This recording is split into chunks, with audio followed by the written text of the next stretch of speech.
I decided to set it up basically after I lost my sight and I was left in limbo. It's a service for the blind and visually impaired, and we're tied to Islington. Going suddenly from light to dark wasn't easy. I'd been in limbo 3 or 4 years or even more and didn't know what was going on in the borough I lived in. So I thought, gosh, if I'm affected like this, there must be hundreds of other people out there that need this service as well, and that's what sowed the seeds of Talking News Islington. Volunteers just come to us and want to read for us. They're a great bunch of people and they're so dedicated. It was sent out on a compact disc.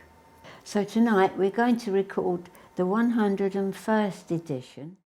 I would say I've been doing it about 8, 9 years, maybe more.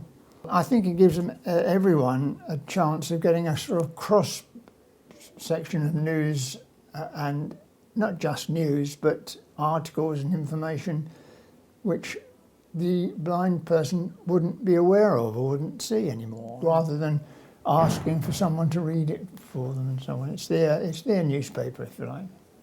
The Talking News is a very good way of, being attached, as it were, knowing what's going on. It's very nice because it keeps me in touch with what's going on in Islington. Otherwise I wouldn't know anything at all. I mean, you can hear things on the radio, but they don't do it. There isn't a local radio for Islington, for example. I suppose about 18 years ago it started, and I gradually realised I couldn't read very easily.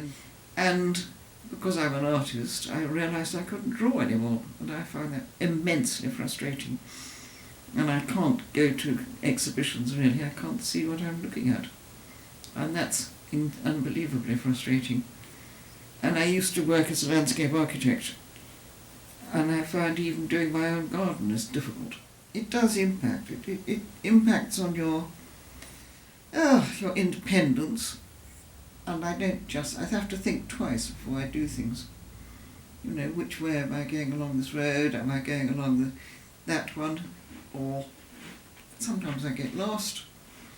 And I have to say to people, look, which road am I on? I did that yesterday, actually, even though I knew it quite well. No, it is frustrating, but you've just got to get on with it. And what helps enormously is other people with sight loss. People like Elizabeth.